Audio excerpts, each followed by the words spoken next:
What's up? Welcome, thanks for tuning in. Today I'll be starting a new video series which is called Worldview, and I will be discussing things society, politics and economy related, and also other topics, so kind of bringing non-gaming topics to gamers and other interested people alike. Topic today is World Trade Center 7. I know. This is a very delicate topic, it's very controversial, there's a very controversial discussion about it as well. Now, what is World Trade Center 7? For those of you who don't know, this was a skyscraper in New York which collapsed during the terrorist attacks on September 11th, 2001. I was 22 at the time, and I did witness the event virtually live on TV on that day. So to summarize what happened on that day is that 4 airplanes were hijacked by terrorists, and 2 of them were actually flown into the Twin Towers of World Trade Center 1 and 2. So they actually did hit the towers with their planes. And the 3rd plane was flown into the Pentagon. It hit the Pentagon. And the 4th plane, the passengers actually did try to retake the plane from the hijackers, and well, it ended up for them to crash onto a field in Pennsylvania. So after that impact of the 2 planes in New York, the Twin Towers eventually collapsed. Here we see the reaction of George W. Bush, who was president at that time, as he is brought the message of the event during his attendance in an elementary school in Florida. Now, the result of this horrendous event was that 3,000 people died during the collapse of these towers. And also the nearby building World Trade Center 7, which is was a 47-story skyscraper, caught fire, likely by falling debris of the Twin Towers. And eventually on that day at 5:20 p.m. World Trade Center 7 also did collapse. Now, of course, there were investigations about this event afterwards, and interestingly enough, the first report, the commission report, which was published, they did ignore World Trade Center 7 completely, like it didn't happen. Then later on, a few years later, the NIST report came out. NIST is the National Institute of Standards and Technology, and this kind of laid out the official narrative for what happened on September 11th and why World Trade Center 7 collapsed. The findings of the NIST report was that the tower collapsed due to fire, which was caused from the falling debris. The problem with the NIST report is that the input data for their simulation on the collapsing tower is classified, and so it's not scientifically possible to kind of prove this. Dr. Leroy Halsey from the University of Alaska Fairbanks did publish a study which came to the conclusion that the only way it's possible for this building to collapse the way it did is a controlled demolition. So that's where things start to get interesting now. There are indeed some inconsistencies about what did happen with World Trade Center 7. Some other interesting things are, for example, that Jane Stanley from BBC did report to collapse on 5 p.m. on September 11th, 2001. But the building only collapsed 20 minutes later. So it actually took BBC 6 years to come up with an excuse or an explanation, and they claimed, well, we just got the news or the information from Reuters. Reuters is an international news agency. But that's making things actually even worse, because it means that the information of the collapse of World Trade Center 7 was in the news network before the event happened.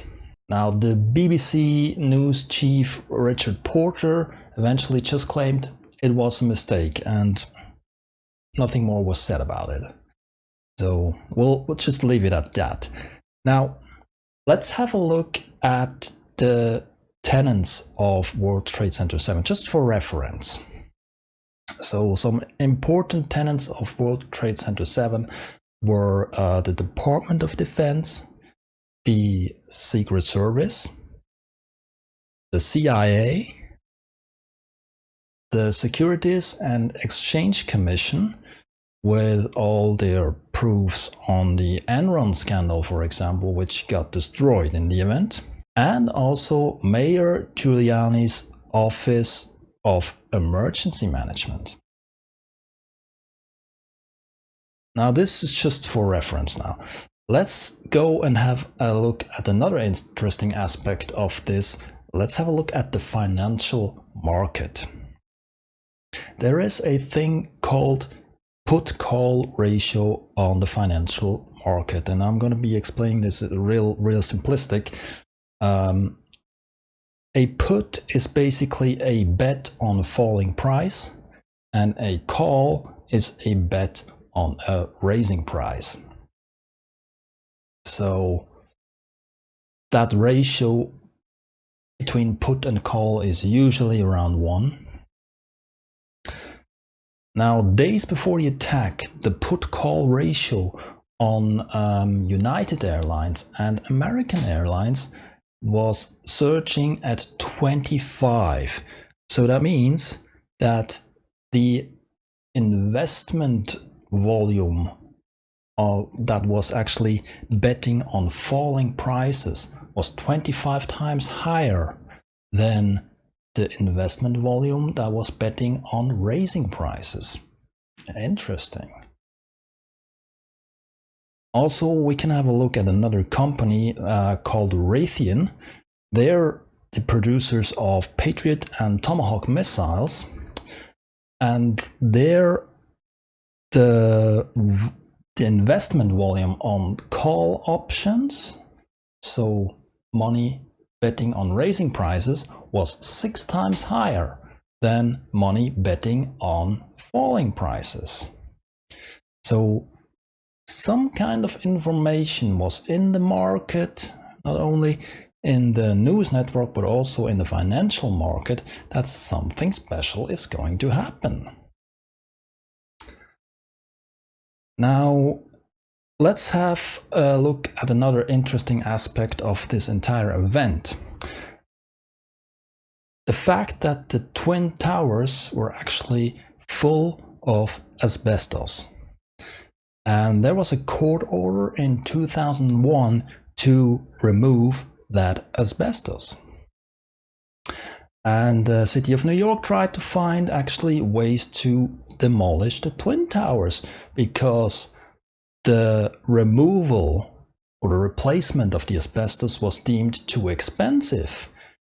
But it turned out the demolition of the Twin Towers was too expensive as well. Now, in July 2001, Larry Silverstein bought the World Trade Center on a 99-year lease for about $10 to $15 million of his own money, plus some third-party investments, totaling a price of approximately $3.25 billion.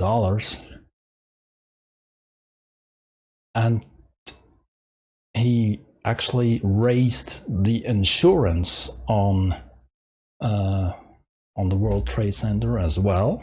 2 months later, this tragic event happens, and Larry goes to court, he goes to the insurance company, and he finally gets an insurance payout of $4.5 billion. So what we can say is that the official narrative of the US government is certainly wrong, because we can see, and the study of Leroy Halsey has proven it, that World Trade Center 7 has been brought down in a controlled demolition and not due to the fire as the NIST report claims. So the entire event must be re-evaluated, in my view, because it's really a pivot point in history, as it led to wars in Afghanistan, in Iraq, with over 1 million people dead. The event was the cause of the war in Afghanistan, and this ominous war on terror. It's the cause of the security state and the loss of civil rights. And also it's the cause of torture at the hands of the US government. So it's no trifle, it's an event of extreme importance. And my suggestion is for you, if you're interested, to do your own research on this matter, study various sources, read through those things, and form your own opinion what is plausible to you and what is not. I hope this video was interesting for you or gave you something to think about. Please do share your opinion as well, post a comment about it, and thank you everyone for watching. Please do leave me a thumbs up and hit that subscribe button, and I hope to see you again in the next video.